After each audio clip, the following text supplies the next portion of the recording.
1 سال سے کم عمر کے بچے کی غیر متوقع موت کو سڈن انفنٹ ڈیتھ یا مختصراً سڈس کہا جاتا ہے۔ امریکہ میں 1 ماہ اور 1 سال کے درمیان بچوں کی اموات کی یہ سب سے بڑی وجہ ہے۔ سڈس کے زیادہ تر واقعات کا تعلق بچے کے سونے کے انداز سے ہے۔ یہی وجہ ہے کہ اس طرح کی اموات کو کرب ڈیتھ کہا جاتا ہے، جس کا مطلب ہے جھولے میں موت۔ اس کی تشخیص اس بات کی تصدیق کے بعد کی جاتی ہے کہ موت کی کوئی اور وجہ تو نہیں، اور یہ مکمل پوسٹ مارٹم اور موت کے وقت اور حالات کی صورتحال کے تفصیلی جائزے کے ذریعے کیا جاتا ہے۔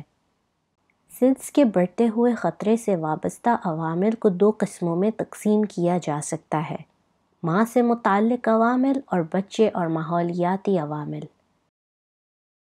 ماں سے متعلق عوامل میں شامل ہیں بچے کی پیدائش کے وقت ماں کی عمر بہت کم ہونا، حمل کے دوران یا بعد میں سگریٹ نوشی، شراب نوشی یا منشیات کا استعمال، حمل کے دوران یا بہت دیر سے اپنا خیال کرنا یا بالکل خیال نہ کرنا۔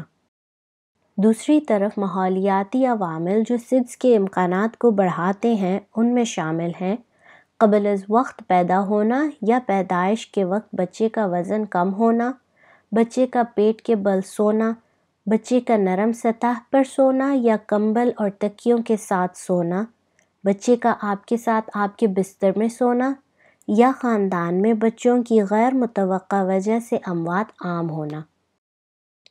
لیکن کچھ اقدامات کے ذریعے سڈس کے خطرے کو کم کیا جا سکتا ہے، جیسے کہ اس بات کو یقینی بنائیں کہ بچہ کسی حد تک سخت سطح پر سوتا ہے، پالنے میں یا بچے کے بستر پر تکیے، کھلونے، دیگر نرم چیزیں رکھنے سے گریز کریں، بچے کے بستر پر ڈھیلی بیڈ شیٹس یا ضرورت سے زیادہ کپڑے جیسے چادریں وغیرہ استعمال کرنے سے گریز کریں، اور اس بات کو یقینی بنائیں کہ بچہ ہمیشہ اپنی پیٹھ پر سوئے۔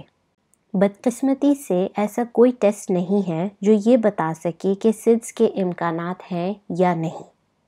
اگر آپ کے خاندان میں کوئی بچہ سڈس کا شکار ہو چکا ہو تو آپ کا ڈاکٹر یا نرس آپ کو اس سے بچاؤ کے لیے رہنمائی اور ہدایت دے سکتے ہیں۔ اور اس کے ساتھ ہم امید کرتے ہیں کہ ہماری اس ویڈیو کے ذریعے سڈس کے بارے میں آپ کی معلومات میں اضافہ ہوا۔ ہم آپ اور آپ کے خاندان کی اچھی صحت اور عافیت کی امید کرتے ہیں۔